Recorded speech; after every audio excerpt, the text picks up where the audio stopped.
like now. One of the things I have in my notes is Hmm. in like I think it was 2 episodes ago, the Hmm. Grand Maester and what's he called? We're talking about. Sorry, I've already forgotten. What's the name of the other Maester? Trying to find it on the Orwell, sheet. Melos and Orwell. Orwell. So on that, they were having a conversation where the king was like, where the Grand Maester was like, the king finds comfort in the leeching. It's always served him well before. He finds comfort in it, even though clearly the leeching wasn't helping, was ineffectual.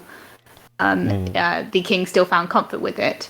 And in this episode, I think it's the second time Damon has called Otto a leech. And so Oh. now that Viserys is showing signs of perhaps early onset dementia or at least some sort of mental degradation because he called Mm. Alicent Emma, Mm. he's seeking comfort in leeches. He's seeking comfort in familiarity, even if it doesn't cure the disease. The disease is him not being a good king and allowing the realm to fall to disaster.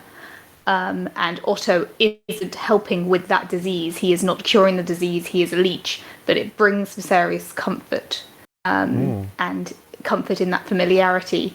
So it was just one of those like little, when you see metaphors, it's like, oh, Mm. I must share. Writers are so Yeah. good. That's actually quite fair, yeah, because it's like Otto Hightower. It's like Viserys knows that Otto Hightower isn't good, He but knows he doesn't help. he's a comfortable He's familiarity of old. a familiarity. He's a toxic familiarity. Mm. He reminds him of the good old days of Emma and when the kingdom was stable. And the biggest problem he had was people kind of dissing on his brother. Mm. Now he's in a situation where everything is 1,000 times worse, and the only comfort he has is in this kind of probably slightly mentally degraded nostalgia. Yeah. I was just one of those like, oh, the writing in this in comparison to Game of Thrones season 8, oh, so good. Actually, I would say, like the metaphors in this came pretty thick and fast. They were kind of spelling them out a lot. The one that I thought, like, because like each episode Yeah, seems well, to I have like have a pages of notes. yeah. The like each episode seems to have like a metaphor that they run with, right? Like almost like a theme. And this one Yes, seems to me to be fire is a prison, the sea is freeing. Because of course yes, I think it's Damon and Rhaenyra have that conversation where they talk about the Valerians might have it right with the sea, because even though every strength we have comes from fire, it is also our prison, because without the fire they're fundamentally nothing. And what's quite interesting then is that at one of the final scenes, we see Laenor Velaryon and Carl, is it? yes. Carl spelt with a Carl with a Q. Q. Yeah, Carl Corey, sailing away across the narrow sea, which is, of course, sailing, well, like sailing away, rowing away. The sea is freeing them in that particular way. And of course, then I suppose you can sort of link this in with the idea of, well, Aemon One Eye has of course bonded with Lena's dragon and Vagar. Vagar, and does this mean that he is in that prison? Because he considers it like he feels, it seems like, free, right? He says even at the cost of his eye, he gained a dragon, something which of course he's always, well, I say always wanted for as long as he's been able to conceive it, for this and the last episode, right? And it's of course one of the biggest, baddest dragons that you could get. So he definitely comes out of this a winner, at least as far as he can tell. But is this a false victory? Perhaps, I don't know. Well, I'm beginning to get genuinely frightened of Aemond as a character because I think there's a lot of threads in terms of his personality that came through in this particular episode that I think can foreshadow some seriously dark future activities. So I think he has the most emotional maturity of any of those three kids. The fact that he nearly reached out to the Valerians, to Dracarys and Lucerys. there was a moment where they were stood either side of the fire, and he almost reached out, and then the Valerians, in this case, the Valerian bastards, pulled away. And there was a point where when Aegon was passed out drunk, his reaction was like brother, almost like his brother is the one that calls him on his drunken antics. And equally, Aemond also said, you should do your duty, you should marry Helena. Helena would help propagate the bloodline. I would do that. And all of these kind of signs of emotional sophistication, as well as the fact that he is willing to go after a big scary dragon without fear. And then he came back kind of super powered up. I don't know how much of that was he's now got a dragon, so he's feeling powered up, or how much of that is just to highlight the fact that the Valerian bastards and the Trueborn Targaryen girls just weren't trained as fighters, while Aemond was trained as a fighter. So that's why he take out 4 versus 1. But he came through as a powerhouse. Yeah, and there is a lot of little threads that he was kind of following through that I think as soon as he's an adult, I think he's a really quite frightening character. Yeah, there's more frightening than Aegon. Probably. I think Aemond, particularly in this episode, I think Aemond's kind of, I don't know, I'll be interested to see how it goes in the next couple of episodes, but Aemond's given me vibes of being a bit of a clueless clown more than an actual threat. While Aemond seems actually quite frightening. Yeah, in fact, to be fair, with hang on, I'm just trying to navigate this family tree here. With Aegon, he seems a little bit like Viserys in that he just wants to chill. He just wants things to go nice and easy and steady the boat. But but whilst everyone around him is playing this game and being manipulative and all that kind of stuff. Well, hello, Matt. Welcome, Matt, to the podcast. Hey. Oh, hello. Hi. Hello, Matt. How late am I? When did you start? We only be going for 5-10 minutes. We're good. Sweet. Okay, cool. Anyway, we're just talking about the Trueborn Targaryens and how they're all kind of weird. Yeah, I was trying to work out which side were in the right here, because it's to be fair, Aemond did not throw the first punch, but did he? But he did sort of I don't know. I mean, he did go after the birthright of the of Laena's daughters. He went after basically the biggest metaphorical nuke in the Seven Kingdoms, at the exception of the girls who are mourning and therefore couldn't lay claim. So he may not have thrown the first punch in the kid fight, but he definitely he came in having done something big. he did push the ball down the hill. I mean, he started sort of main. Well, sort of, but don't dragons choose their riders rather than vice versa? Not based on that. Yeah, I mean, was it really their birthright to claim Vhagar? I mean, that's debatable. Well, but it's still sort of, a dick move to do it right, immediately. And it's not like after, he wasn't, their it's mom not died. I mean, to be fair as well, he was quite badly bullied. He did seem like people did punch down. Not by Daemon and Laena's kids though. Yeah. So to be fair, that I suppose that's to be that's fair. If we're talking about the kid fight as well, I just want to bring up that I haven't been spoiled for how the story ends, but he said some very specific things during the kid fight that I would not be shocked if they came back as kind of foreshadowing or prophecy or some equivalent, where he said that he'd feed one of the girls to his dragon, and he said to one of the other boys, "You'd die screaming in flames like your father." And given that conflict is definitely on the horizon, and there is definitely going to be war with these kids. No, you think so? That's a bit of a fan theory, isn't it? I don't know. I mean, I'm just throwing out the crazy fan theories. given that is a good probability, I would be actually quite surprised if those two things didn't come true. The "I'd feed you to my dragon and you'll burn in flames" threats. Well, and that's part of the reason why Aemon scares me, is that this show that's so ripe with foreshadowing and allegory basically spells out a lot of its plots, which I'm loving, but also is definitely it's good tension.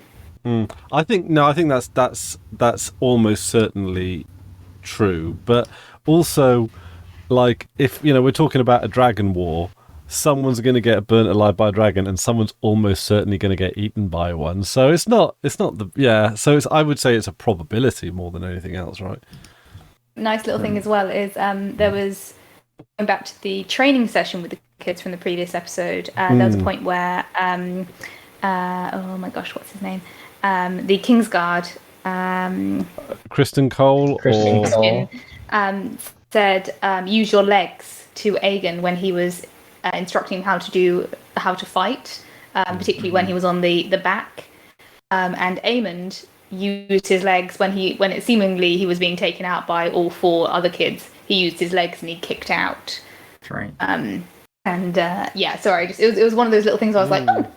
That's another little real life application of what they use in training. Yeah. And again, you could say that when Aemon came to the fight, he was super duper powered up because he'd just got a dragon and was feeling either emotionally or magically like to the max powered. It could be literally he's fighting two girls who would have had no battle training at all, and two boys who are young, of an age with him, but two boys who have not had the same level of fight training that he has had. So it's, I think, to highlight that differential. Yeah. But also, Definitely I think it's kind of the cojones to go after that dragon, though. That's right. That was the biggest dragon. It's the biggest one, right? Biggest and oldest one currently. Yep. Well, I mean, you know the Dragon Guide on hbo.com/all the business. Look at it right now. Yeah. I think as well what we're seeing here is the sort of the tragedy that like these kids wouldn't really be fighting that much if it wasn't for their parents like turning them against each other, or even not even their parents, but like even like people like Kristen Cole and the rest, right? Yeah, it's like all the power exists at such a high level. All the power exists, but like the kids don't have any power, so it's like all the fighting for them isn't as consequential as the people who actually hold most of the power right now at the top. Though they're going to be holding more. Anyone else get How to Train Your Dragon vibes during that dragon riding sequence? Oh yeah, I did. I always get those vibes when someone rides a dragon for the first time. I totally got it in the Jon Snow season 8 thingy. Was it season 8? Yeah, like that was. Yeah. Or even so far as a little bit Harry Pottery, to be honest. But you know, like what was interesting is again going back to I think episode 1. It was the tourney, and they were saying that these kids are green, and how can we expect them to fight nobly because they're going out into the world green and inexperienced. So of course they're going to fight with no honor. And what's interesting about the dichotomy of the dragon ride versus the kids fight is the dragon ride was very innocent. It was playtime almost. It was this kind of miraculous childlike wonder moment, followed immediately by a somewhat unheroic kids fight. And so it's kind of a story of like the loss of innocence. And I think particularly if there was any innocence left, Aemond, like this was the last episode where Aemond could have really built some bridges and actually stopped the division that the parents started. It would have been this episode, and now it's too late. And so going forward, the lines have been set. Yeah, but he also picked up a rock, like Daemon picked up a rock to kill his wife. Just throwing that one out there. Did anybody get hit in the face with the rock? Or did it Aemon, not? It didn't happen because that at the point where he picked up the rock, Jacaerys picked up drew the dagger. All right. So the rock wasn't used, but the threat of a rock was used in the same way that Damon picked up a rock to kill his wife. These kids have nothing better to do with their time, you know? Kids are going to get into fights, but why do you provide them with weapons? Like, that's your mistake, you know? Why did you provide them with daggers and rocks? Why did he have a knife on him? He brought a knife to a rock fight. Yeah. Blunt trauma versus one sharp thrust. Yeah. I mean, how old are those Jakaris and Let's see if the Lukeries? I'm assuming they were about 10. Like that's maybe, I suppose so. I have a real hard time pegging their age because, like, in part they're like quite childish, and on the other side they're like quite teenagerish. I thought when they went to hold the was it Baela and Rhaena Targaryen's hands during the funeral, I thought that was so sweet. Like, so there's like, that was a really well acted like little segment there where one of them like reached out to, is it I see more into breeding in the future. Well, I mean, they're not more that related. Targaryen into breeding. Yeah, they're cousins. I mean, they're not actually, because Bastardy. Yeah. No, they are. Well, still through Rhaenyra, they're Rhaenyra and Daemon are great nephews once removed. Right. Yeah, something like that. Actually, in comparison to Targaryen incest, they're pretty good. I'm just looking at this whole family tree here, and it's like, well, they're quite far apart. Mm-hmm. Quite far apart, and they they're don't like cousins, share... right? Or something. Yeah, they would be cousins, but they don't actually share in genetics with Laena. So Great cousins, second cousins. So that they are second cousins. They are once great removed or something nephews like once that. removed, because their genetic connection to the Valerians are through Daemon and Rhaenyra. That's almost real life, not incest. Well,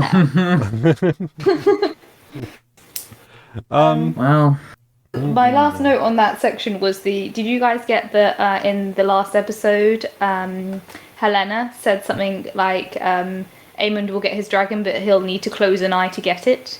Yeah, we're doing. Brother and I were Code of Hammurabi, you know, like an eye for an eye whole idea. Like, it's got to be equal. So Helena's got to be a dragon dreamer. There's no way she's not a dragon dreamer. Well, yeah, like she was saying things like Reds and the Blacks fighting that, you know, and stuff like that. She was like, basically, she was laying down some pretty straightforward prophetical lingo, right? Yeah. So she predicted that Aemond would have to lose an eye in order to get his dragon in the last episode. And then the one thing I haven't been able to pin down so far that she's done or said is she crushed a spider in this episode. Was it a spider or a crab? Right? Or was it like some sort of spindly crab or a spider? So I don't know what that means, but I'm sure it means something. And I'm she sure crushed we'll find it. out. I thought she covered it with a shell. I thought she just trapped it in a shell. I didn't think she killed it. I thought she crushed it because there was there was a crunch noise. Okay. Well. We'll do a post-mortem. I'll pull it up now. On the crab. You'll do a post-mortem on the crab. Is it? Okay, let's see. That's all my notes. Such a like pretty pink dress, but very large interest in insects. It's like totally opposite the image. Yeah. That's my notes on the kid fight and the dragon ride. What are your Sorry, Max. I was just gonna go back to the eye thing in the eye for an eye. So maybe we can talk about that when we talk about Alicent in the whole thing later. So that you was go a good first, scene. Chris. Yeah, that was tense. Yeah, that was really tense. I see. The thing is, right? Through this whole episode, I felt a degree of unease, which I think was manufactured beautifully. Right, like there was some underlying discomfort, and I think it was all sort of sewn up in things like the soundtrack, the slightly darker tone of it. There was a lot of ambient noise in the first couple of scenes, but with very little dialogue.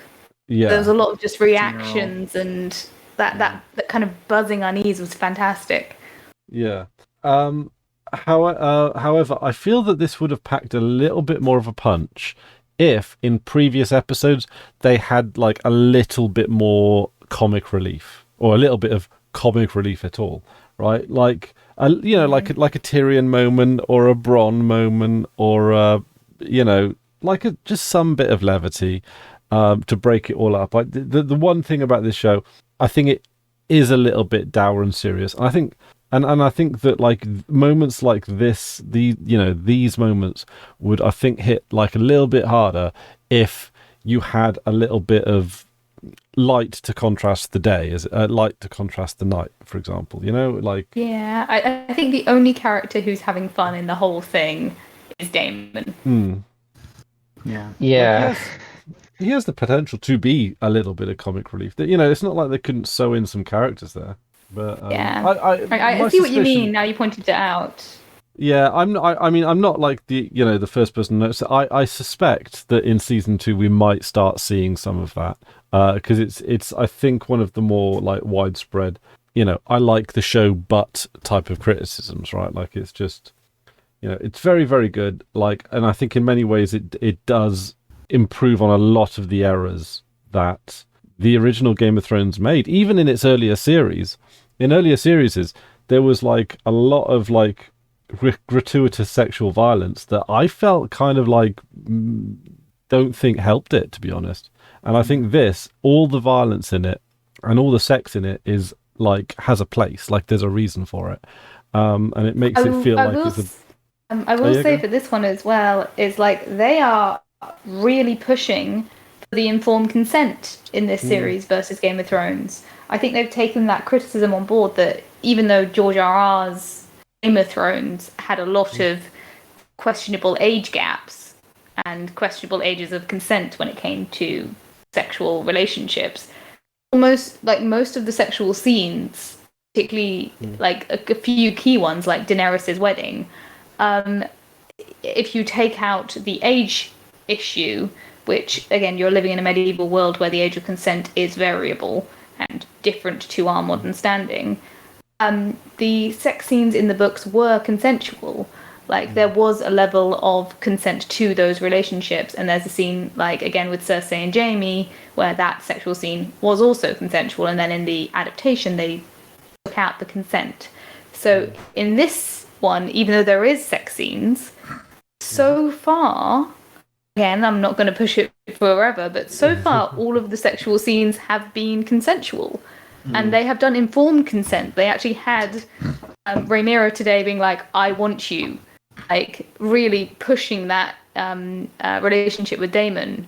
And you could pitch it as grooming, or that he's been grooming her for many years, or you could say, well, it's better than Game of Thrones in terms of consent. Well, yeah. I mean, but then again, like it paints Daemon as a possible like manipulator, a possible schemer, or conversely, you could sort of argue that actually maybe he's just thinking more on the fly. That kind of stuff is like I don't know, debatable, right? Like it's part of the field of discussion for a show like that. Also, one of the things I think is kind of interesting is that most of the sex scenes seem to be like from the women's point of view more. They're like you see like a little bit like, well, I say from the women's point of view, like their reaction is the one that's focused. They're the one that it's like all about, which I think is kind of interesting. Is something that you don't necessarily see as much of. And we all know that this is this show has been done with George R.R. Martin's blessing, because he's like much more involved with this than he was in the later season of Game of Thrones. And also they've got more female directors involved with this as well. So it's like, I think they've also listened to a lot of criticism from the Game of Thrones era, because like I'd say if you're looking at the female perspective specifically, then I would bring up the example of Sansa's wedding to Ramsay. Oh God! Don't bring that up. Series. I thought we agreed. Oh Jesus! That. That's horrible. Where, if we're talking about the the gaze of the camera in that particular scene, the focus was not on the female experience and the female attitude to that situation. They focused on Theon, who was basically irrelevant to that particular moment. So I am bringing that in to highlight how much better D is for this aspect of sexual relationships as depicted. I hope and quite frankly expect nothing in House of the Dragon will be as bad as that. I think that I hope that so. was a genuine low point, and that kind of stuff, and that in particular, is like probably like one of the key reasons I don't recommend Game of Thrones to people as a general rule of thumb. Yeah. Because you can't recommend that to someone. That's just bad on so many levels. It was so uncomfortable to watch, and even in times when I like subsequently rewatched it, that's when I skipped the episode. Like even I find that just so painful to watch on a whole number of levels. Like bring it back to Hot D. Like not only are they focusing on the sexual relationships from the female's perspective, so Rhaenyra has a very progressive sexual attitude. She had her awakening and then has instigated her relationships. But I think they also focus a little bit more on male impotency and that feeling of lack of control, which I think also needs more depiction in media where it has male vulnerability. And I found it interesting in this episode where one of the things that I was concerned about in the last episode was like Rhaenyra and oh my gosh, Lena agreed that they were going to try to have offspring. They were going to do their duty, and in this episode they really, really emphasise that they tried and it didn't work. And then Rhaenyra uses, specifically she says there was no joy in it, which makes me think that Lena was unable to complete, whether by his preference or due to impotency. And I think that's a really interesting thing because obviously he's had that issue and Damon's had that issue. And those are two of the most prolific male characters so far. To highlight that issue of the so much pressure to produce heirs, while the women have to go through the process of birthing, the men have got this pressure to produce the heirs. And I think that's a really interesting way of looking at the gender debate in this show, which is so heavily, debating the gender debate. Like that is one of the primary themes, that it's not just obviously the women have got the more deadly result, but the men have it's very interesting to me because I feel like they didn't explore that at all in Game of Thrones. All the men were manly men who'll just do it all the time, woo. And there's never a question of impotency at all, from what I can remember in Game of Thrones. No pushing rope in Game of Thrones. Yeah. So I find it really interesting that they are doing a more nuanced depiction of the gender debate, given that the broad gender debate of woman can't do throne, blah, is the big story. But in terms of if you're looking at the more emotional, in-depth story, they are actually doing quite a nuanced gender debate that I find really fascinating. Yeah. Yeah. Do we reckon that Laenor's going to come back? Because as I understand it, no, you don't think he is. You think this is a legitimate happy ending, which gay characters don't typically get in the Game of Thrones world. So the only reason why I say that is because I have finished the chapters that this is being adapted from, and it's assumed that he dies at that point. So, and he doesn't come back. So maybe he will. Maybe they'll change things, but as far as my knowledge from the books goes, he actually should have died. So it is a pleasant surprise that he survived. And his survivability is his dragon. He is a dragon rider.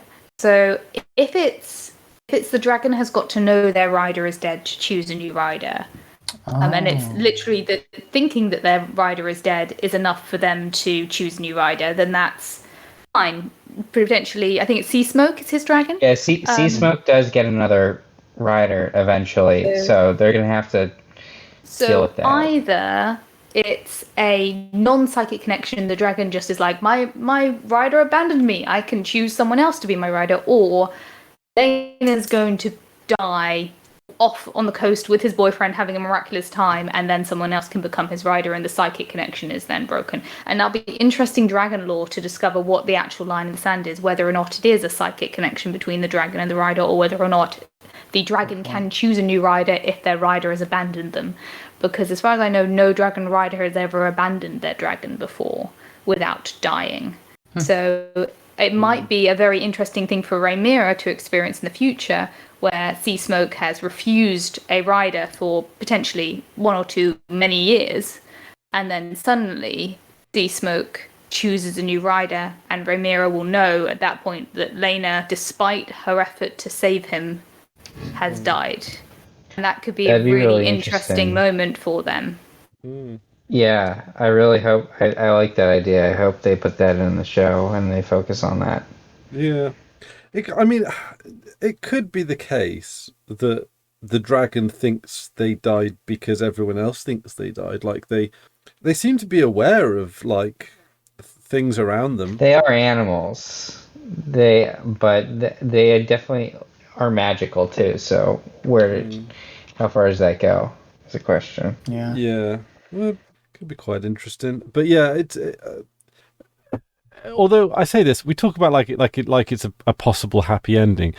They did kill someone to do this, right? Like, who is Yeah. it? Yeah. Do we know who? It was just one of those security guards, right? Wasn't it one of the An guards extra, no an name. extra. in Yeah. the Random building, guard. and they just burned him? Random So To make him skin unrecognizable. tone appropriate male guard. red shirt type of.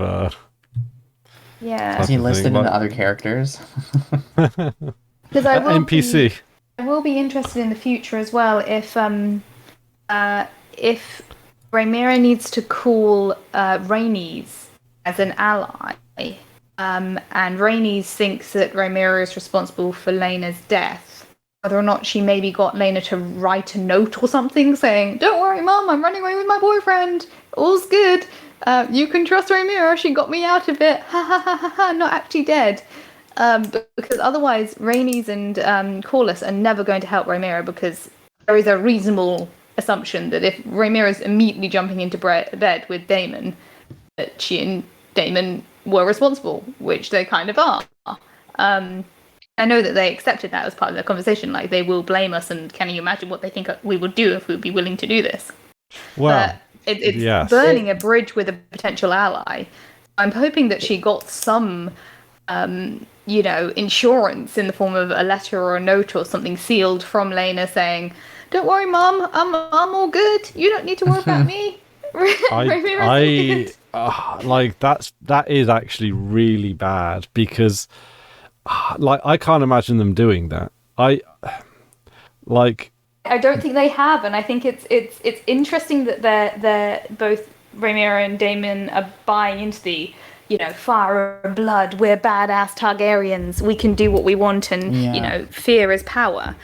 That's an interesting perspective to have going into a war where you're potentially getting rid of allies.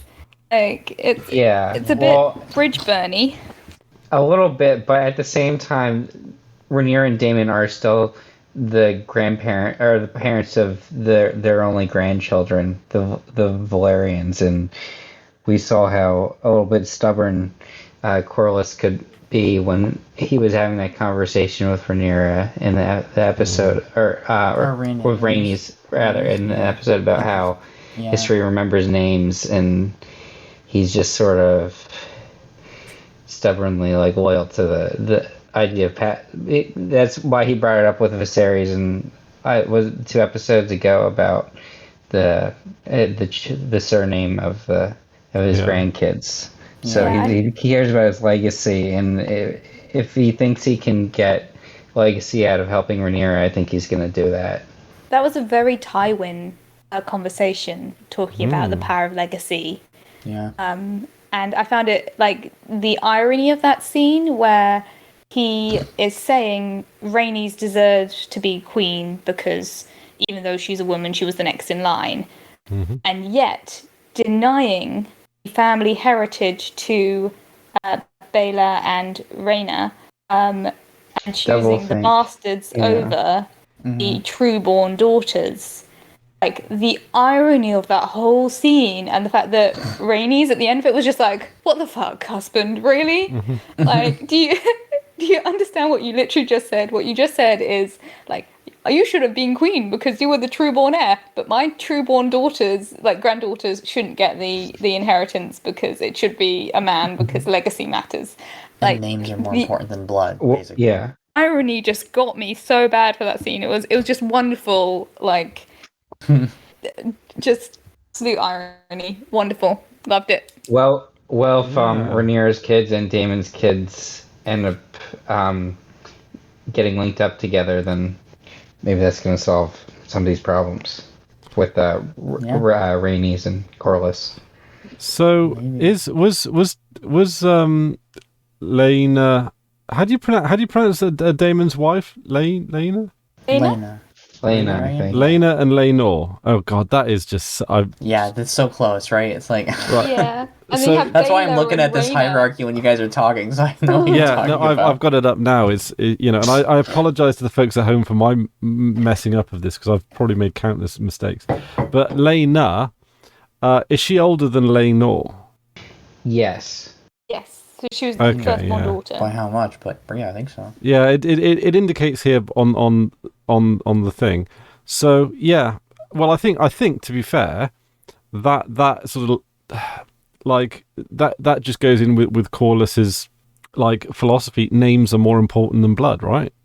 Because Yeah, I just like if, for example, they went against tradition and which they would never do under this circumstance, but Lena and Daemon named their children Valerians rather than Targaryens, whether or not the circumstances would be different. I mean, that would be the exception. It would be the If- exception. If they chose to keep the Valerian name. But obviously Daemon has higher precedent as a Targaryen and at one point heir. So it's interesting. That is a good argument to make. Yeah, I think he's just looking at life through history books, right? Like he lives in a house of artifacts, and all of these artifacts, they probably all each have like a little story, and they will probably be remembered for many hundreds of years after he's dead. No one's going to remember like what he looks like or anything like that, but they will remember his like the items that he like took from foreign lands and all this kind of stuff. If we're taking that into account, almost all of the men of that generation have an obsession with history. Viserys makes his miniatures. Daemon buries himself in the history books, and Corlys does his own museum to his own exploits. They're all obsessed with legacy, while the women are actually just getting on with the raising of children and actually producing the legacy. So if we're again bringing up the gender metaphor, all of the men of that generation bury themselves in the past instead of actually trying to protect the future. Including, of course, Otto Hightower and Hobart Hightower. They're always going on about legacy as well. Exactly. And I suppose The only man in the show that had a level head on his shoulders died. Rest in peace, Sir Lionel Strong. Lionel Strong. He was the GOAT. Yeah. I feel like Lena had a head on his shoulders too, but obviously he had to die in speech marks. He understood his duty. I will say what was interesting with him for this episode is if we're talking about the difference between Game of Thrones and Hot D, not only is it more, I think, gender complex, the fact that we have an LGBTQ plus character who is treated with dignity and respect is really nice. And also, I don't know whether or not this is just my interpretation. I would like you guys' opinion on this, but there's a lot of statistics about gay men being more likely to be like having depression. I think there's some crazy statistic where like 60% of gay men have some form of depression or some form of emotional disturbance. And I've got the feeling that that's possibly what they were trying to do with this episode with Lena when he was stood in the ocean crying. That his father, he feels completely abandoned by his father. I think his mother understood, but obviously she had no power to stop the the arranged marriage. He's lost his sister, and I think his sister, although we never see them have a conversation about his sexuality, his sister is of the same generation of him as him. So I imagine both she and Lena and Rhaenyra had a similar attitude towards his sexuality of like, we're the generation where we can understand, you do you, like it's absolutely fine. But he's been under so much emotional pressure that the scene where he stood in the ocean, for me, that read as suicidal thought processes, which is why it was such an embarrassment and he had to be called back up. And then the conversation he had with Rhaenyra about, I'm now prepared to do my duty and give up my boyfriend, read to me as that point where someone's saying, don't worry, I'm fine. Everything's fine. Everything's fine. Just before having a full-on crisis and burning out. And Rhaenyra had the conversation with Daemon where she said he's going to be... he's always been unsatisfied, and now he'll be worse than useless or something like that. And so I think that he was heavily depressed, and that was kind of like the last straw, losing his sister. And that am I completely barking up the wrong tree? That's how I interpreted that, and I haven't heard in any of the fan theories that I've seen from last week anything about why about that aspect, but that's how I interpreted his character development in this episode, and I wanted your opinion on it to see whether or not I sound completely insane. Do you think that factored into him wanting to escape and get out of there? Yeah, I think if she hadn't let him go, I think he might have killed himself. Well, I mean, I at the time I interpreted that as just severe mourning, but what I did find interesting about that is Corlys went to Carl and was like, was he, look, go to your patron or something like that, didn't he? Yeah. He seemed desperately embarrassed by him being upset in the ocean. Yeah, like I sort of read that a little bit as like he's not setting a good image for the family, like he's being a bit soppy or pathetic.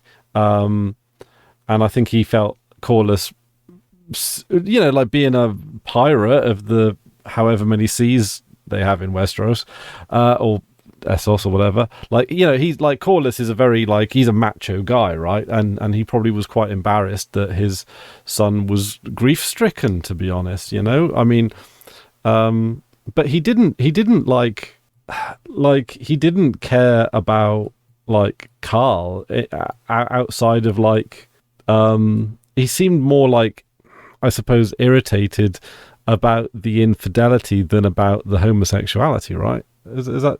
And he just... Well, he I was like... more going to Lena's emotional place rather than Corlys's, but I think Corlys's anger in that circumstance and the fact that if you're saying it's because he's a macho man and feels like men should be macho man even if they're having emotional issues, that again goes to the fact that Lena feels misunderstood and rejected by his father, which again is a very common thing in LGBTQ plus individuals, where their parents reject them and they feel neglected. Shame. And I think that just highlighted that shame and that I don't know, again, it was just how I interpreted it.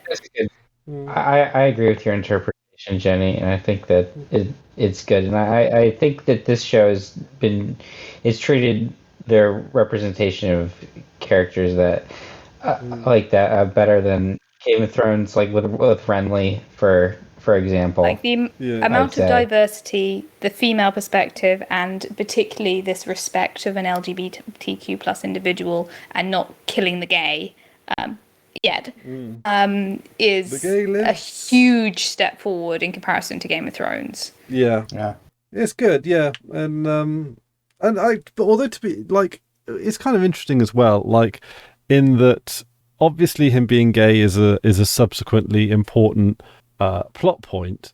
It's not who he is as a character entirely, right? Like he has other facets to him. He has other sort of like, he wins at the Stepstones. He goes out and drinks a lot. Rider. He contains multitudes. Yeah, he contains multitudes. Yeah. Like, Rhaenyra even says, like, you are a noble man, and that's a rare thing. Like, I think he's one of the, like, truly good characters, like who really tries. I think I can't think of any other male character in the story that really actually has really tried to do the right thing and has actually kind of committed themselves to the right thing. As far, I suppose, Viserys has tried his best. Oh, Lionel Strong. Oh yeah, and Lionel, yeah. Let's just always put yourself like, yay for strong dad. Harwin Strong. And I mean, actually, to be fair, Harwin Strong wasn't like dishonorable. Yeah, and I will say for Harwin as well, Rhaenyra was in a really tricky position. I'm assuming she tried with Laena a couple of times before, they said they do their duty and then they taste their buffet as they choose, or whatever the phrase was. Have some duck. Dine as they wish, have some goose. But she was saying, presumably she tried a couple of times, Laena, and then she's got to produce heirs. She has to produce heirs, and clearly it's not working with Laena. So who can she... It's not just choosing a sexy boy. Like, I've seen a couple of people say, why didn't she just sleep with a blonde? If she slept with a blonde, then she would have had blonde children. It would have been fine. But to find a paramour that's trustworthy and willing to keep the secret of producing bastards... Like, that's a limited pool of people that she can have regular interactions with. Yeah. She also has a type. She has a type, but she got lucky in that the type was someone who was, like, locationally available and trustworthy. She likes tough guys. She likes tough guys, and he was interested in her since the King's Hunt. Ever since she brought that boar back, he was like, dang girl, she go kill boar.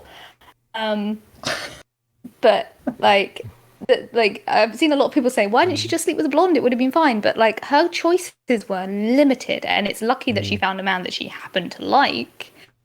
But I don't know how. I can't think of another man that we have been introduced to that would actually be able to be trusted as a paramour to keep the secret of the bastards as they were. It would have been ideal if she could choose someone with strong, like weak genetics, so they would have, got the Targaryen hair. Well, you'd be looking at basically someone like Laena. They could have picked up some guy at a brothel and then cut his tongue out afterwards. To be fair, if they want to be committed to it.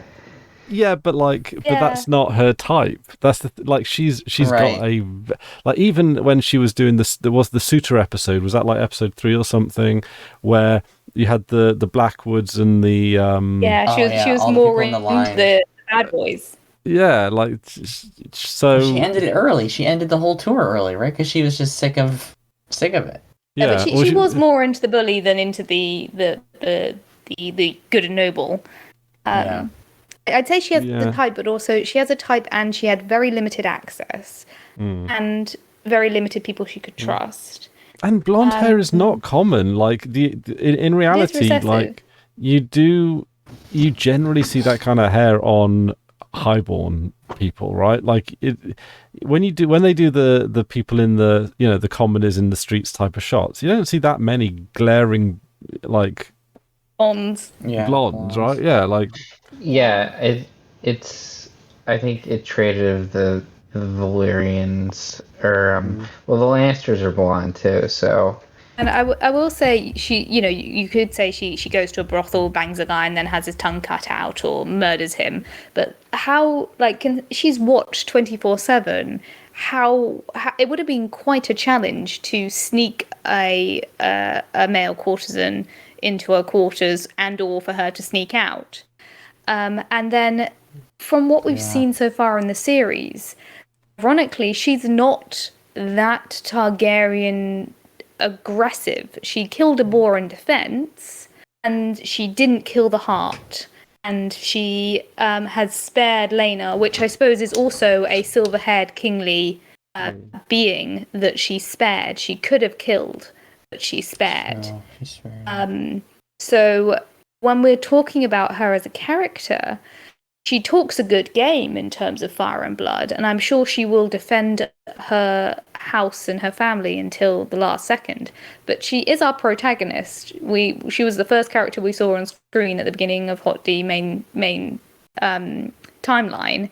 And so far, she has not actively made a decision that makes her genuinely villainous, unlike Alicent. Alicent has made continuous decisions which has put her in a dark light. But so far, Rhaenyra doesn't seem like the type to wantonly cut out a tongue of a man that she's just fucked for the sake of a child. Like, that doesn't seem to be in keeping with the character as presented thus far. Now, it may change. Do you think Daemon might change her? I think Daemon and her are in a recipe to make something very fiery. I think they could bring out the worst side of each other that they could possibly be, and they're going to be super toxic. Maybe, but I don't know if Damon's like that bad of a dude. I think we see the worst of him in the show, but like episode 1, yeah. With Laena, first of all, I think he says he's an edgelord, right? Like he says things, like he I think and both he of them likes talk a good game, but neither like of them that actually they're edgy. Yeah, Damon likes drama. I like how he was laughing at the funeral and how he was chilling. He's like chuckling. Yeah, like and like how he's like leaning up against the wall with that sort of like that big two sides argument thing. Like Damon just like he's a bit Joker brain, right? Like he's a little bit like that. Yeah. But like also like he I don't think he's inherently like a bad dude. Like when him and Laena were in Pentos, they seemed chill and comfortable and not at all toxic. And he tried. And equally, like if we're talking about the quality of Damon's character, he didn't have sex with Rhaenyra. He could have done, and he didn't. But also, he wasn't like there was back and forth as well. Like there was, and she wanted it. Yeah.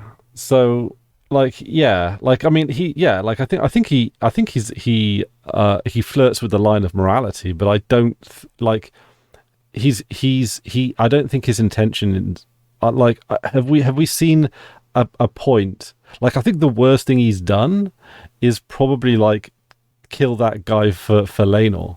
Yeah, or dismember those thieves. And of course kill his wife. Right, kill his wife. Killed Rhea. Yeah, I was like, that's probably the worst thing that he's done. Like he made the horse fall on her and abandoned her. Yeah. Yes. Okay, he didn't abandon her. He took her out, right? I think he's ambitious and he's morally grey. But when you compare the Targaryens to the Hightowers, Jenny, you've just killed it. You've just called a man that's killed his wife morally grey. I know I just did it before you just then, but like.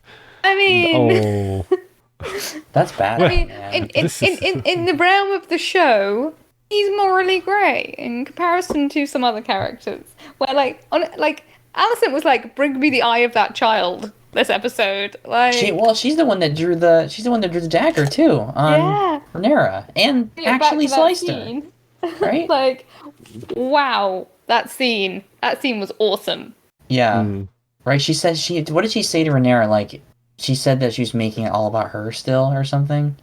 I feel like Rhaenyra is sort of like pretty feet or something, like proper bitchy girl talk.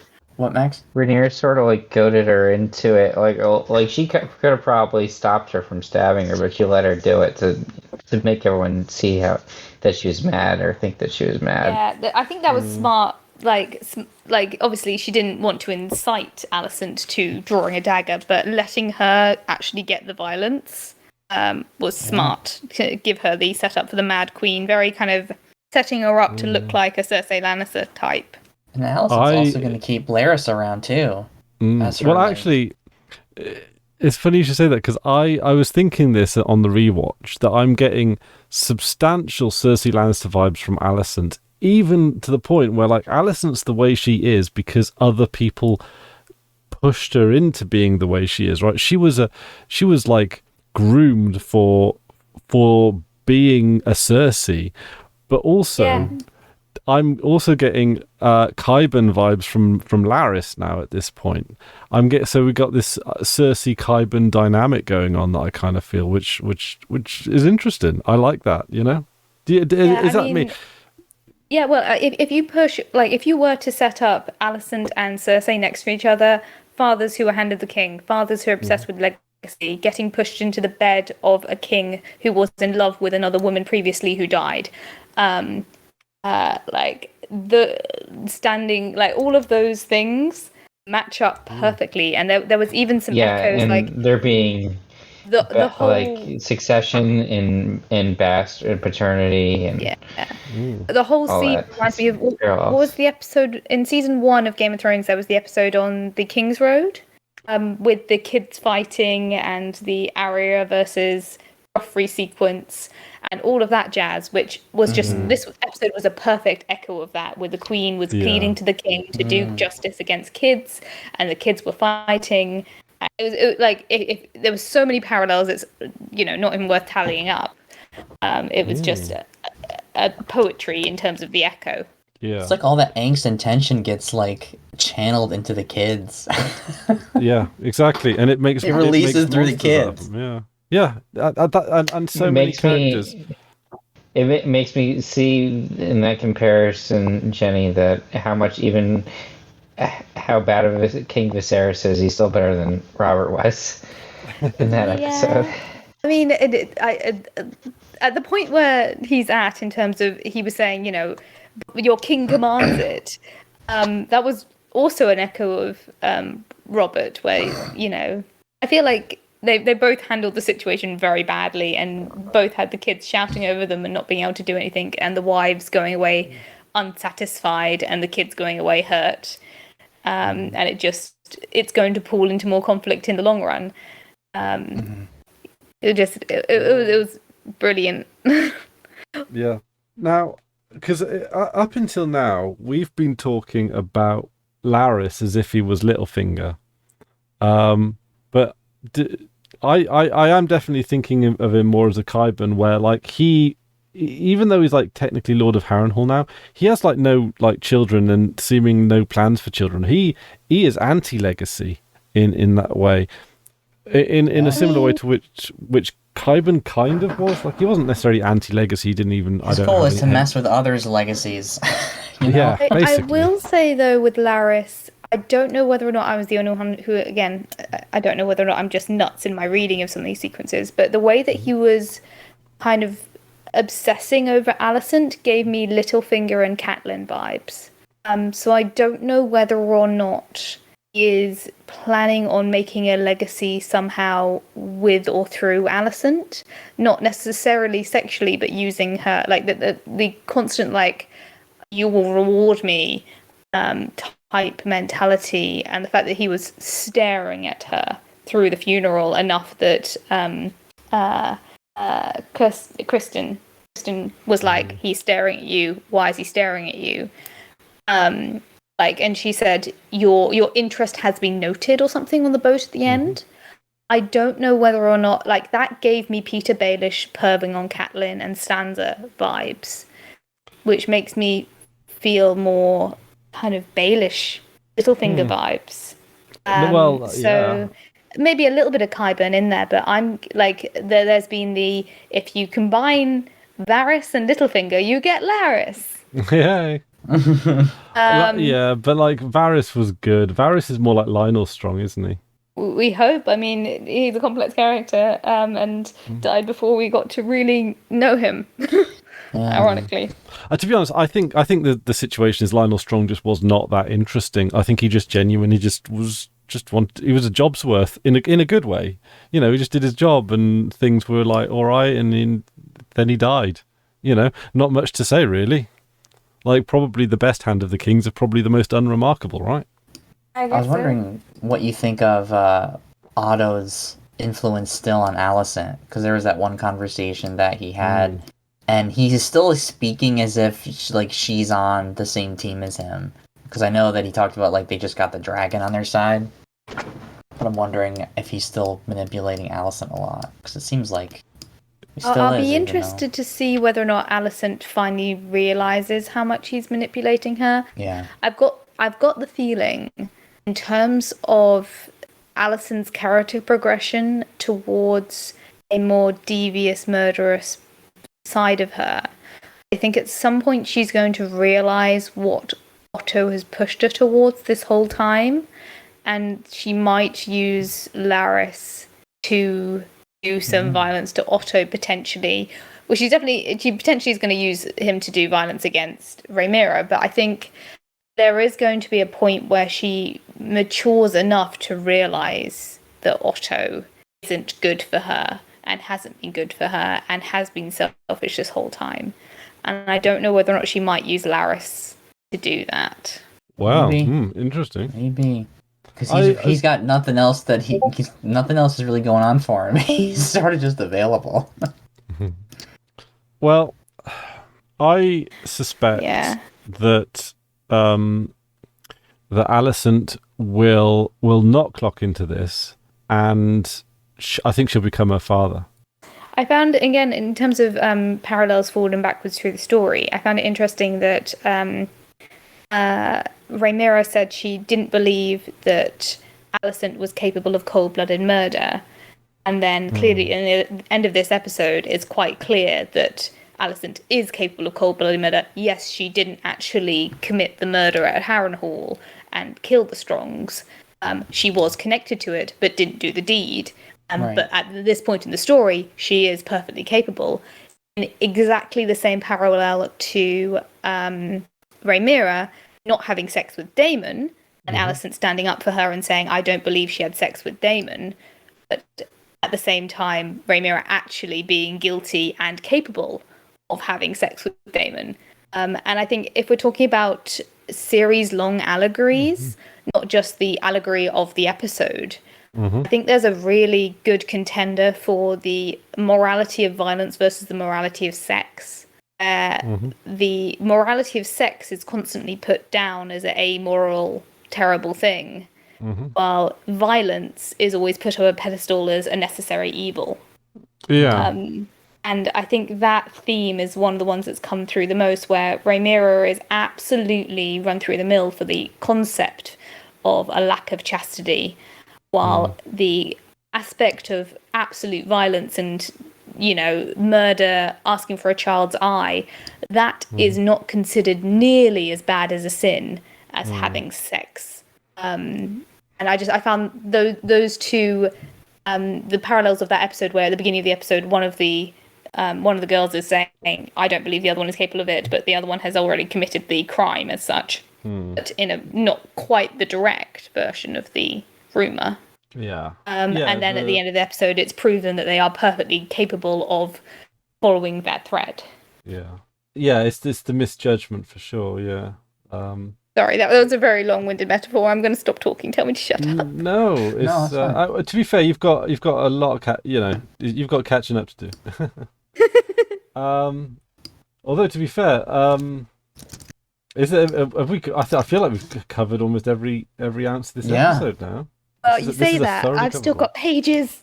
Oh, all right, go on. What's Okay, I'll go super quick. And so the beach that Daemon and Rhaenyra had sex on, not particularly a safe place to canoodle with your uncle anyway, but also it's the same beach that she and Laena agreed to get married on, which I thought was a nice parallel. Oh. Was it the same beach where Stannis Baratheon killed all those people?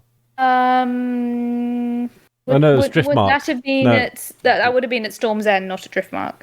No, that Dragon's thingy. Was it? Would that have been Dragon's Reach? It wasn't Driftmark, because I don't think Driftmark was featured at all in... Yeah, I don't think Driftmark was featured at all in Game of Thrones. We've already done that one. I found it... So, one of the things that I found... Oh, sorry, I got to interrupt, because I just caught this, right? I'm just scanning through the episode now. When she's having a chat with Daemon in Valerian, she says something like, I completely scanned past it now and I caught it on subtitle. I cannot face the Greens alone.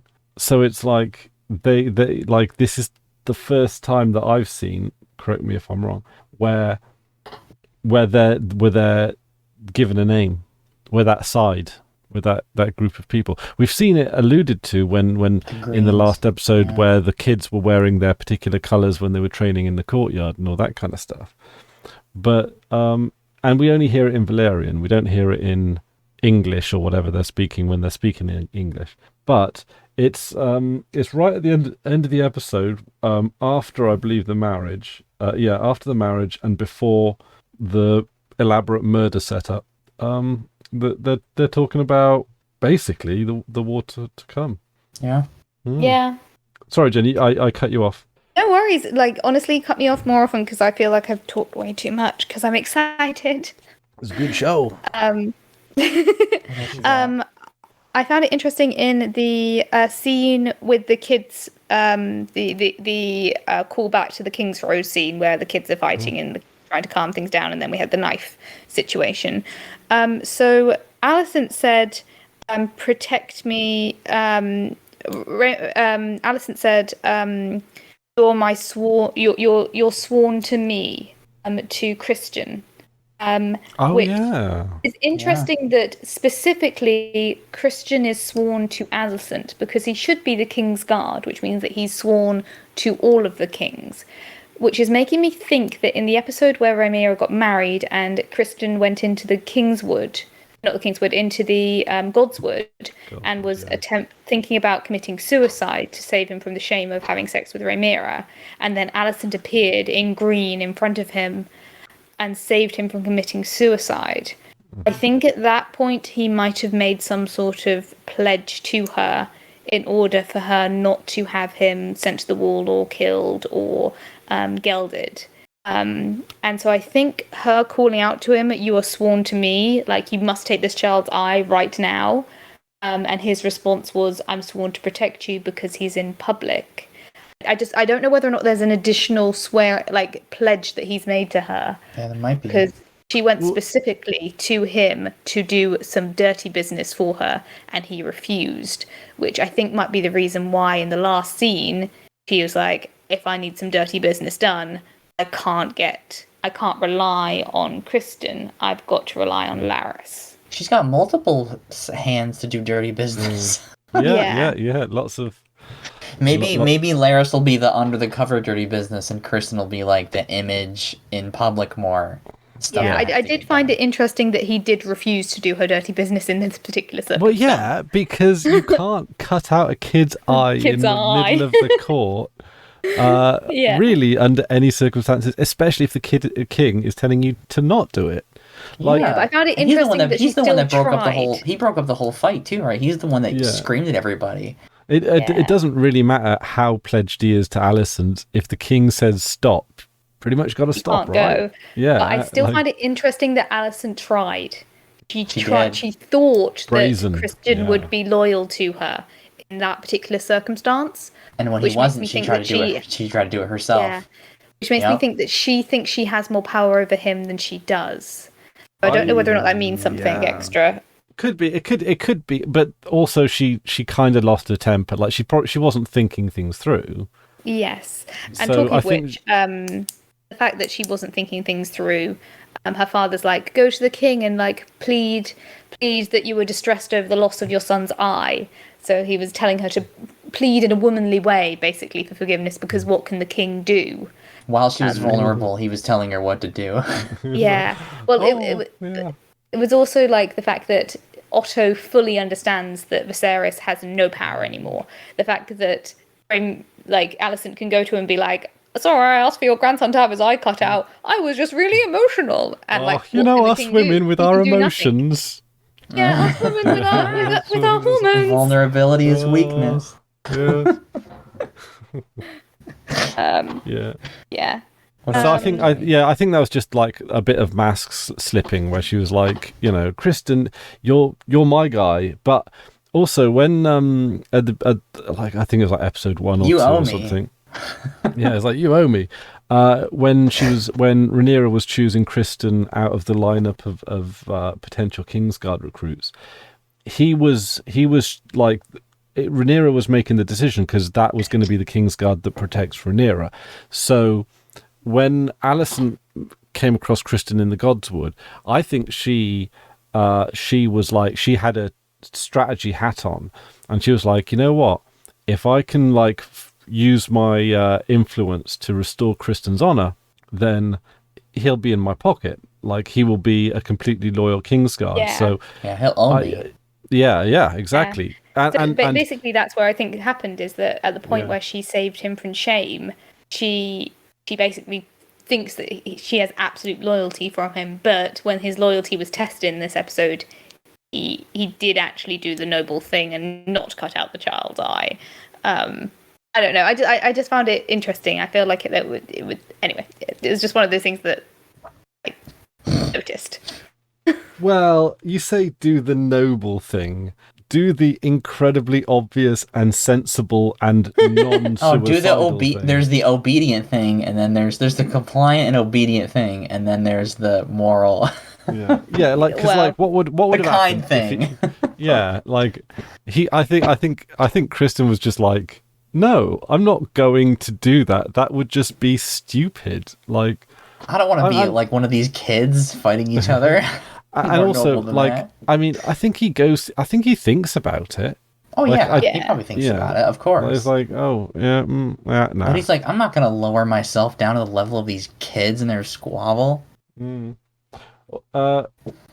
Although it's hard to keep up when things get a bit raucous. People start holding each other back, and who does Kristen hold back? It's Damon, right?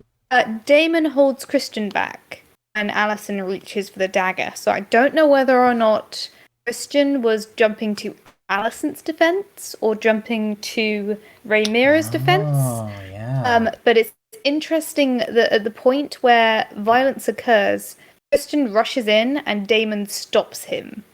Which, given that at Rhaenyra's wedding, obviously there was the violence against Joffrey that was by Christian, I wouldn't have put it past him during the scuffle if he'd gotten close to have accidentally allowed Alicent to kill Rhaenyra.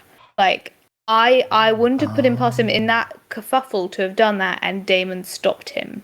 I don't know whether or not that would have been possible, but taking advantage of violence in a crowd seems like the sort of thing that would be in Christian's ballpark. And he obviously does not like Rhaenyra, and it was almost a perfect situation where if he was, pulling the queen back from stabbing Rhaenyra, oh no, he let it slip, the dagger's fallen into Rhaenyra's side, oh no!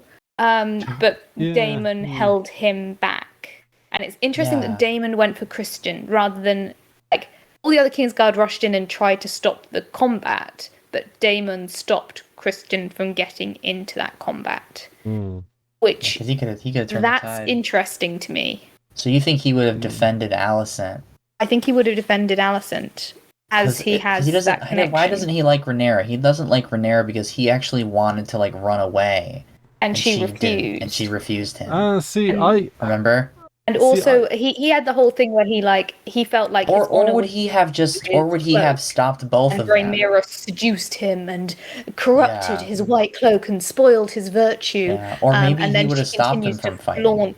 I don't know. Breaking of the rules. I don't know. I don't know. Because he could have loyalties to both sides. I don't know if he would stop them or which side he would. I think. Well, I think he'd choose Alicent. Who would? Kristen. Kristen, yeah. Oh yeah, 10 out of 10. Yeah, like he hates Rhaenyra, but with Damon, like I mean, in that moment, Damon's like, oh, Kristen, he's a nut job, so better hold him back a little bit. Like just on that impulse alone, because he's clearly like unhinged. Why did he beat the other guy up?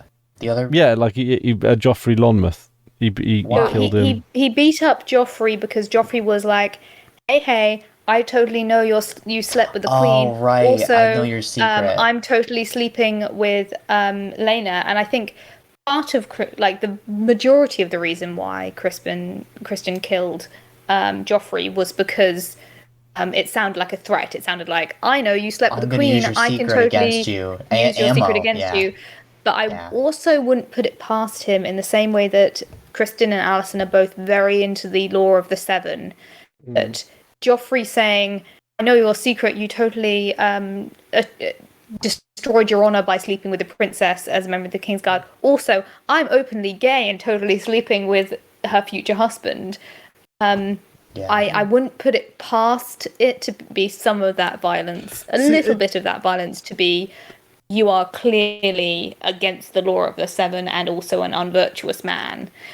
I reckon, like, for me, the way I interpreted it was that it was like, so Jeffrey Lonmouth, to me, right, was like there was a degree of levity on his part. He was like, hey, we're in the secret club, we're banging the important people, isn't it naughty, isn't it nice, hey, hey. and Crispin took it as you're threatening my life. well, I think Kristen was embarrassed, quite frankly, because Kristen's got this hard on for Honor, and it's like and he doesn't want to be this bit on the side. He considers it to be a tremendous embarrassment. So this idea that he's like be a whore, sneaking around like a naughty little boy, I think he hates that like, you know, he like I think he's dreadfully embarrassed about it, and I think he just lost his. I think he is like literally like I don't know, like I get like weird incel vibes from him, right? Like he can't can't handle his emotions in the slightest, right? Not like he acts into his emotions very easily. It's like that thing that was it Stacey posted the other day about be like Gendry. Yeah, I saw that. Be like Gendry. Yeah. It's like have sex with a highborn girl, fall in love with her, propose to marry her. She says no. Okay, carry on with your life and be feel successful. disappointed, handle like a man, get over it, or feel betrayed, get angry, and become her enemy. It's like, which path are you going to go down? Yeah, exactly. Like be Gendry, be Gendry every single time. Yeah. Oh. Act into your feelings. You have anything else on your list? I mean, to be fair, Gendry had it all right in the end. You know, he got Storm's End. That's a pretty major win, really, especially considering he was a apprentice blacksmith. He you know, in his world, he was an apprentice blacksmith bastard. Yeah. I mean, apprentice. His aspiration was to not be an apprentice, to be an actual normal blacksmith. maybe if things went extra well, he might even have his own blacksmith little shop on the sheet of steel. What? No, he's got all of the blacksmiths. He's got blacksmiths working for him. So yeah, he can franchise. Exactly. So yeah, Any other highlights, Jenny, on your? Okay, I'm nearly done, I swear. So one of the things I've heard was like, why did they change Lena's death from just death in childbirth to death by dragonfire? And I think that was so they could have something different from Emma's death. So it wasn't just death in childbirth, but also then you have the parallels between Daemon's spouse dying in fire and Rhaenyr's love dying in fire. So it was a nice match-up, parallel, poetry, all that jazz. But also one thing I noticed is when we talk like parallels, I noticed a substantial contrast between Lena's death, where she realized, or not realized, but when it became known that the childbirth was going to kill them both, basically. Right. It wasn't like Daemon didn't basically say, he didn't make the decision. Like he didn't even make the decision. She had agency over it. Yeah, Lena had the agency, and she went out. Yeah, she decided she went out on her terms. So I think, in contrast to Emma, who was like, she basically died out of duty, right? Like it was her duty to provide heirs. She died in childbirth. Therefore, like she basically died on the job, right? Like that, which is tragic. And then you got Lena, where she is also in a tragic circumstance, but she's there because she I suppose chose to be, right? That was a marriage of love. And she got to self-actually on her death. And also there was more of a humane conversation about it as well. Like the surgeon was like, I've reached the limits of my expertise. He wasn't, want to give a go at cutting the baby out? We'll lose your wife, but you might get a kid out of it. It was that generally actually matches up with another one of my notes. Is that in the last episode at Rhaenyra's birth, there was no maester. There was no representation of a male maester or a maester of Old Town specifically at Rhaenyra's birth of Prince Joffrey, she had just midwives, the midwife who she called a C-word. It was just women, and her birth was fine. It was as it should be. And so I suspect that Rhaenyra does not let maesters attend to her when she has children because of what they did to her mother, and also because of the connection to Old Town through Alicent. I think she only ever had women at her birth, and she has successfully had 3 healthy boys. And presumably she is going to have children with Daemon. So I'd be interested to see whether or not at her future children's births, whether or not she has attendance of maesters, but I'm assuming that she won't. And I also find it interesting that, so the reason why it's on my notes is because I was going to say she never lets a maester attend to her, but a maester did sew up her arm, and a maester did attend her wedding to Daemon. So I think a maester is allowed to perform general medicine. A maester was a good witness to have at her wedding to Daemon, so that she had an impartial witness. But they do not attend her when she's going through the birthing process. That's a very acute observation. To see how that continues through the show. Yeah, because it's because I mean, if you think about it, right? So, like, if you look at the maesters, they're often portrayed as very old men, fuddy-duddy, professory types, right? Which probably do not, at least in the context of the Game of Thrones, and House of Dragon world, they probably don't make their knowledge. These guys are celibate and don't hang around with women for the entirety of their professional career. How much advice that's legitimate can they actually provide? Yeah, how good of midwives can they even be? There is a absolutely precedented set of historical references of men having no fucking idea about the birthing process and making terrible decisions about the birthing process and the physical health, both pre and postpartum. There is a plethora of evidence. So the whole thing about you shouldn't wear heels if you're pregnant because it causes your womb to migrate. That's the only way you would think that would be true is if you'd only had a conversation with a woman who, or had any anatomical knowledge of a woman in the dissection room. That's it. Yeah. So these men who have been attending these births, which we have seen fail, specifically Emma's and Laena's, were men, while the women in that situation, there were female attendants during that thing. And they were quiet, and they were having no input at all, except for the birth of Rhaenyra's children, where, yes, she called them a C-word, but they were competent, they did the right things, and she had a healthy child. And also they dealt with the more graphic, afterbirth and the cutting of the cord, but were able to get her up and moving instantly. Yes, she was in a lot of pain. I also read in history that... I read in history, quick note, that the reason that women knew more about the birthing process was because they had at-home births with midwives to start, and then when women migrated to hospitals, the expertise was different. They had no experience with it. Yeah, the doctors had no experience with it, and it also took 20 years for doctors to wash their hands. Yeah. Well, the amount of complications from postpartum things because men have no idea, and women who are in the birthing, if you go through it, you know how to do it, you pass it on. So I found that really interesting that rather she than learning let about a maester sew up her arm, Yeah. wouldn't let a maester be present at the birth of her children. God, it's like learning about women's health in a building exclusively full of men. Yeah, exactly. Just textbooks written by men. That's why home births were more popular to start. I'm starting to see a flaw in this logic here. Yeah, because women had the expertise because they had the experience.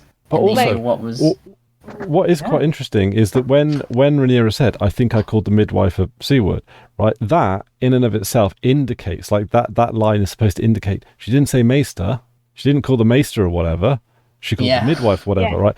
That line is supposed to. Crikey, Jenny, this is good find. When we're talking about doing a more complex gender story, it's little moments like that where you're like, yes, this is if you compare this to Game of Thrones in terms of the complexity of representation and the complexity of gender issues, rather than being like women weak or they super powerful stab man, like this is more interesting to me. Like the fact that Yeah, Rhaenyra sure, can yeah. kill a boar in self-defense, like she is competent, she is somewhat sword trained, she is a dragon rider, but she's also a politician and a mother. Like all of these things come into Yeah. play, and it's great. So Good point. one thing that does lead me to down this train of thought is, like you say, Rhaenyra was being sewn up by a maester, but this also could possibly be right. Like, I mean, Rhaenyra, who is obviously a woman of agency, she can choose midwives or maesters, right? Like that's her prerogative, right? Because she, like what princess, she's a princess, right? Would assume But so. also, but what is interesting is that the maesters under this new Grand Maester Orwell, like maybe she's a bit more comfortable with them because maybe this guy is like, he's younger, he's got some new ideas, he's a bit more like, well, let's try this washing the hands business. Maybe there's something in it, right? And I mean, maybe but we more haven't seen her open-minded. attended to by him. no, but like he's the Grand Maester, so presumably Yeah. like his pace, like his philosophy will kind of set the pace of how other maesters operate, perhaps. Or maybe he just represents maybe a more enlightened Right. era of maesters rather than Grand Maester Melos, who I don't know, he just seemed stuck in the past, really, didn't he? So Well, I'll be interested to see if we're going with the metaphor of Viserys kind of regressing to comfort, even if that comfort is not good for him, whether or not, even though he's got this better maester, in the future they might say, he might say, can I have leeching to help me feel better? And the maester will be like, no, we try this other treatment now. And he's like, no, leeching is what I want. Leeching works. I'll be interested to see if they follow that medicine thread backwards again. that's interesting. Yeah. So, yeah. What else you got? What have I got? Okay, I promise I'm so nearly done. It's okay. That's awesome. I'm having a great It's all time. good, yeah. So I have a question for you guys because I'd be interested to know your opinion as well. So at the point where they're having the kings trying to sort out the children squabbling, we don't know where Christian was. So Christian was on the Night's Watch, like he was taking the Night's guard duty for the evening, Right. and had no idea what was happening with the kids. He apparently didn't notice the dragon flight when Aemond took the dragon. Apparently he didn't notice that, even though the kids noticed it to be woken up and then go and find Aemond. So Kristen was apparently busy enough, he didn't notice the dragon, he didn't notice that Rhaenyra had gone walkabout, he didn't know that Daemon had gone walkabout. What was he doing and where was he? In the same way, what was Alicent doing? So I think this is the second time Alicent was meant to be somewhere and was otherwise occupied. So I don't know whether or not they were potentially doing something together or doing something separately. I just found it interesting that where were the adults when all these kids were fighting? Because the first adult to come to them was Harold Westerling, the Kingsguard Right. main guy, and he should have been looking after the king. So he must have. He was on the ball and went to go find the kids. But where was Kristen? Where was, obviously we know Rhaenyra was with Daemon, but where was Alicent? And where was Kristen? And yeah, I'll be interested to know, because I feel like that's the second or third time those characters weren't where they should have been. Yeah, And no one was it's been supervising. left Nobody off was screen. supervising the kids. Nobody was supervising the kids. Who was supervising the kids? Because the only person who was supervising the kids was Otto, who dragged Aegon off the steps when he was drunk, told him to go to bed. All of the other adults were doing something else, and the only ones that we know were occupied were Viserys, who was ill and asleep, and Rhaenyra and Daemon, who were fucking. Well, here on the House of the Dragon character guide, there are only 3 Kingsguard listed, and one of them's dead. It's Ryan Redwine. So the 2 is Kristen Cole and Harold Westerling, right? They're the only 2 Kingsguards that are named.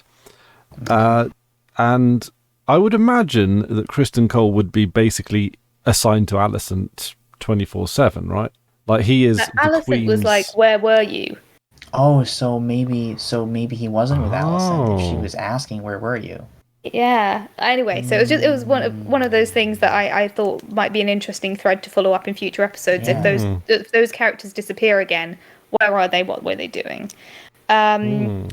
Two other little things that I just liked. So Rhaenyra really smartly calling out the bastard question in front of Viserys. So Viserys had to deny and put down the law that they were bastards, and had to get everyone who was there at that council to understand that from the king's perspective, as his, like Damon said in like episode 2, what you say is true, or like the episode where Rhaenyra's chastity was in question. He said, you are the dragon if what you say is the truth. And it's interesting that even though Viserys was like, this is a heinous lie that these are bastards, his word was clearly not equal to the truth. So it's a little bit like the king can say what the truth is, but it's like he's building a house of cards that's going to collapse when he dies. It's like, okay, so as the king decrees that these are legitimate children, the king decrees that Rhaenyra is the next in line to the throne. And it's like, as long as the king's around to like oversee these decrees, all is well. But the second he dies, who becomes the truth speaker now? Yeah, like, and if he was a more powerful king, if he was a more respected and healthiher king, or more like confident in his reign, maybe his word would be the truth. Other Targaryen kings have said this is how it is, and it has been that. Like if what's he called, the Conqueror, were to say, my bastards, these bastards are my trueborn heirs, and that would have been the word. Yeah. But Viserys doesn't have that respect. No one has that, so he can't bypass the obvious truth that Rhaenyra's kids are clearly not trueborn. Yeah. It's like when the status quo truth disappears, who establishes the status quo next? Because it can only go back so far if you're alive. Yeah, I mean, it's not. The situation isn't aided by this fear that, and I think this is a great driving force for Alicent, because it's something that Cersei didn't have. It is that Alicent is legitimately scared that just by virtue of having male-born heirs that under any other system would be inheriting the throne, her very life and the life of her entire family beneath her are at risk. To her, this is literally, and her father Otto has he has forced this narrative on her from such a young age. If you don't prepare for power, if you do not undermine Rhaenyra, you're as good as dead. So to her, this is a battle of life and death. And when you've got that in your mind, it's like she has to win. So it's like it's a motivation that goes beyond ambition. It's a motivation that is self-defense, right? And even though we can see the tragedy that in many cases she's basically bringing it upon herself, Rhaenyra probably would not do anything if she didn't feel like she wasn't defending herself. So it's aggression out of fear that if everyone just dropped their swords would be fine. Yeah. Everyone just chill, but like, I mean, that's the default story of Game of Thrones. You win or you die. You got it. If you play, win or you die. That's Damn, the option. This is the game that they're Cersei, playing. This is the game they're playing, and they gotta play it well or die. I mean, that's that's it. Which is I have not a democracy. one last point on my list, and then I am done. I promise. So the Targaryen wedding ceremony. Interesting. Yeah. Super cool in terms of the fact that Daemon probably researched the heck out of that and wanted to do it in the traditional way. So there's a lot of blood sharing. Yeah, blood yeah, they were a bit less cautious back in the cutting on the lips. Yeah. Well, lip cuts. There's some version of the lore of Game of Thrones where Targaryens, or specifically dragon riding Targaryens, are immune to disease. So if they have a dragon, they're immune to disease. If they don't have a dragon, then they can be vulnerable to disease. So Viserys doesn't have a dragon, and therefore he's been destroyed by this corruption from the throne that has been making him ill and potentially demented recently. for years and years and years. While Daemon got doused in the blood of Crab Eater, and Crab Eater seemingly had some sort of disease. Potentially, I've seen one, but I think Alt-Shift X said he, according to the producers, Crab Feeder had grayscale, and Daemon got covered in his blood and has had no symptoms at all. And both Daemon and Rhaenyra are dragon riding Targaryens, and I think the blood sharing rituals involved in their wedding can be a sign that they are potentially immune to disease or to diseases that could be shared by blood if that's part of their wedding ceremony. I think that's just one of the things that kind of made me pinged for me when all of that blood was being sharing. And my last thought, which is for the future, how much danger do you think Rhaenyra's bastards are in if she manages to have some true-born sons with Damien? Yeah, that could be a bad time for them. In terms of Damien potentially doing harm to those boys because unless Daemon and Rhaenyra's actual kids have some serious DNA genetics problems. Yes. You know? Which, given that Helena and Aegon are due to marry, I think they're more likely to have genetic issues than Rhaenyra and Damien. I want to say Daemon would be cool. I suspect Daemon is not as hung up on, like, he's a little bit like Corlys in so far that, or in fact he's not even as bad as Corlys. I don't think Daemon is that obsessed with legacy.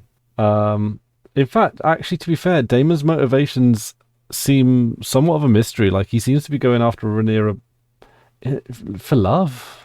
Well, am I wrong? Was it Rhaenyra? Didn't Rhaenyra say to Daemon too with his with Laena, like, it's a good achievement that I was a loving, joyful relationship?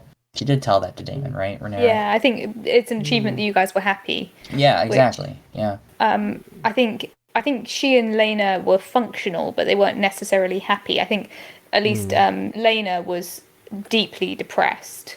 Even though I'd say more frustrated and restless, and she was a dragon rider and she was living the fat cat life in Pentos, right? Like, yeah. Sorry, Laenor, not Laena. Oh, sorry, Laenor. I think Laenor was deeply depressed. I think Laena was wanting to have more heritage stuff, but was mostly content.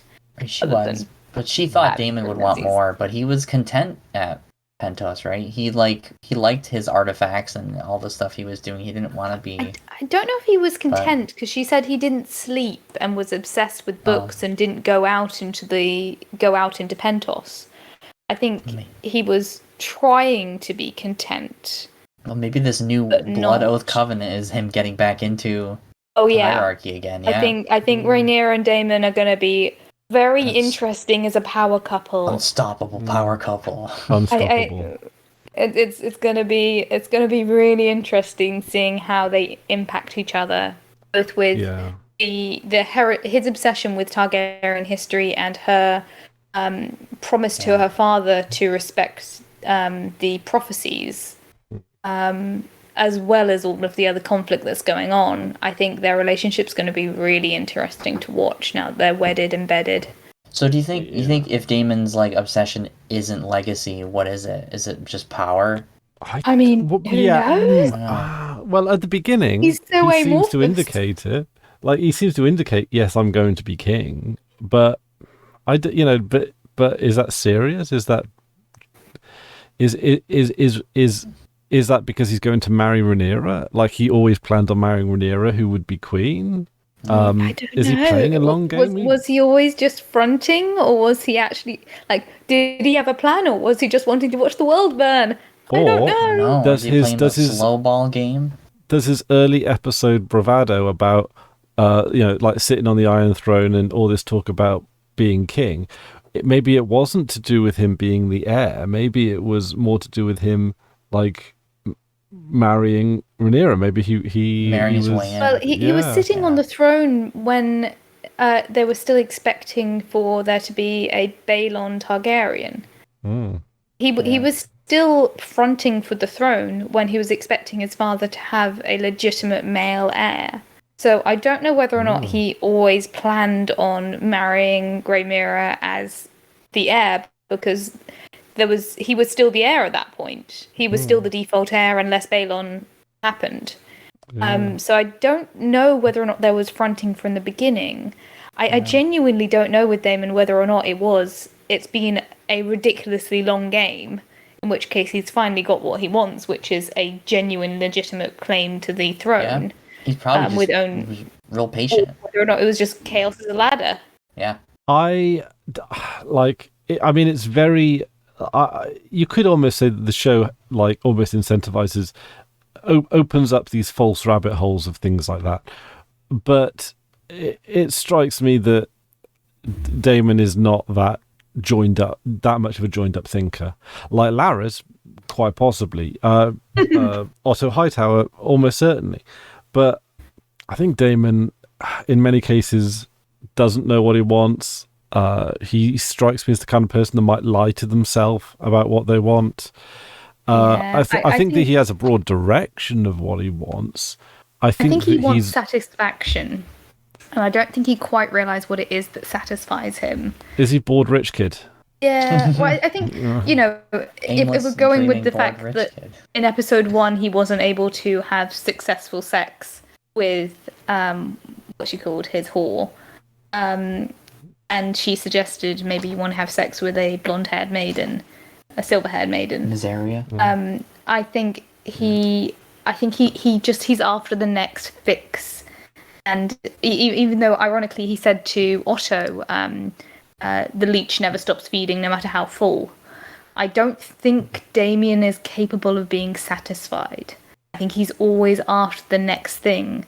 So he couldn't be the heir, so he stole an egg and declared himself heir.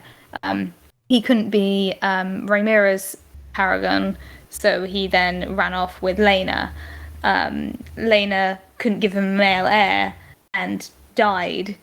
So then he's gone back to Rhaenyra. I think he's always after the next fix. I think he's a very power short-term opportunistic sort of approach.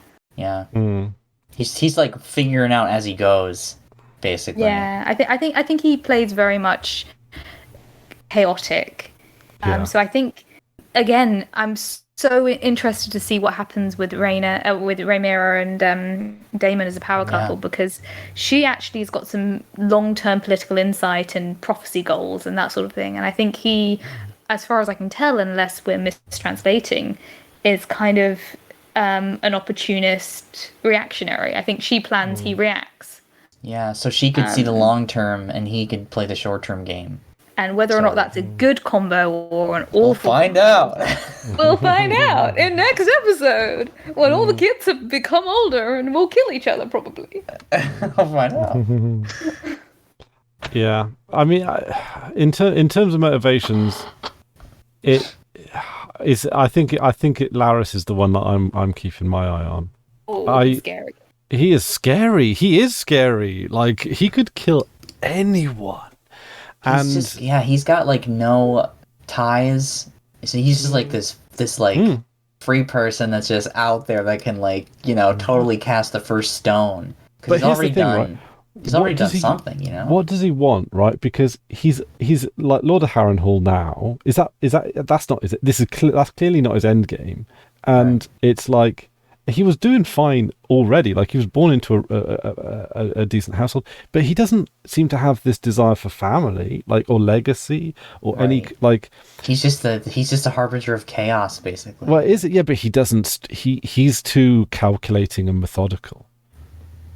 He's too patient. I'm just looking at the character guide, and he's just over there by himself. He could, does he just want a friend? Anywhere. Is that what it is? Is he just want friends? I think he's perving on Alicent. So are you calling it, Jenny? Is that you think he is? I don't know whether or not his desire for her is necessarily sexual or intimate. I've got the feeling that he will use his power over her, or his I'll be interested to know what payment he demands from her, all of the stuff that he does for her. He just wants to be because useful he for something. hasn't yet demanded payment. He has done things that that helps her, even if they horrify her, and if she reveals it to the public, is basically it's a kindness to her, but it's also blackmail material. Yeah. So he has a lot over Alicent's head. She is powerful. He is not. He now has climbed the ladder. If he is a Rumpelstiltskin, I want to know what firstborn he's going to demand, because I don't know whether or not it's going to be specifically for an Alicent, or whether or not he's going to use that to, demand. Like if we're thinking a Game of Thrones thing, if we're thinking what's the name of Tyrion's sellsword? Bronn. If we're thinking Bronn goes from nothing to the owner of lands, the king. He gets like a wife, he gets a castle, But he also talks about his legacy, though. He says he wants to die with his kids fighting over his inheritance. Like, Larys doesn't. But Larys doesn't necessarily have that expectation. But what does he want, and what will he demand? I mean, he does say, I'll be interested love is a to see burden. what he demands. He says that children are a burden. Now, you said Rumpelstiltskin, right? There is a possibility that he might ask for Helena Targaryen's hand in marriage, Alicent's daughter. I don't know whether or not he'd necessarily go there, but because obviously Helena's already betrothed. To whom? To her brother. To Aemond, right? Yeah, Helena's betrothed to to her brother. Oh, I thought that was a hypothetical they were talking about. No. She is betrothed. Oh. So I don't think it will be necessarily Helena, but I'll be interested to see what he does demand. I don't know how those kids are going to be healthy. Yeah, this Targaryens, the gods flip a coin every time a Targaryen is born. Yeah. I'm surprised there's not. Well, I suppose there is a history of not just failures of the medicine during births, but there is a history of failures of births in Targaryen families. Not just the birthing process being hard or dangerous for the mothers or dangerous for the infants, but also in the books I think there's a lot of examples of Targaryen babies being born scaly and corrupted and like twisted dragons. So that is where not just the psychology of Targaryens is obviously corrupt as all heck. There is the physical side of Targaryens. They can breed, but the children come out wrong. We'll see. I'm so far, we haven't an example of like any five-toed or web-fingered Targaryens. So, Oh, I have one note that I think is mildly interesting. Otto Hightower / Rhys Ifan goes a little bit Welsh at the end. No. He's like, I haven't seen this side of you before. Yeah. I believe you. Like, I believe you. I was just listening to it, and it's like, that's what's that? That's Welsh. That's was it? And he goes, and now I think you've got the skills to win it. It's like, I don't think it's quite that broad. Okay, it's not that much. No, it's very subtle. Rewatch it. It's go in, and it's just like. Right. Well, it is a show about dragons, so know. Yeah, I mean, it's it stands to reason. I just thought a little bit of a Welsh accent sort of slipped out there a little bit. Cool. But all right, yeah, good episode. We have thoroughly covered this. Should we knock it off before it hits 2 hours? Yeah. I'm so sorry. Beautiful. No, it's fine. No, it's good. All right. Anyway, thank you for joining us, Jenny, and thank you for catching us all up. You basically, you might as well at this point have just joined us for every episode. It's just we packed you all into this one. Well, and work, yeah. I have no idea when I'll be able to make another one of these, so I wanted to be able to at least catch myself up to this point, and then we'll see. Well, we can try and send us some notes if you can't join. Yeah. Send us some use the chat to send us some voice messages or something. We can listen to them or something. Yeah. Okay, totally, we'll do. I'll come up with some things. And we'll try and find some time if maybe at the end of the series, so we could do a series reflection that. I'll be up there. Fantastic. Great. All right. Well, thank Cool. you, everyone at home, for joining us. It's a pleasure as always. And we'll see you next week. And goodbye.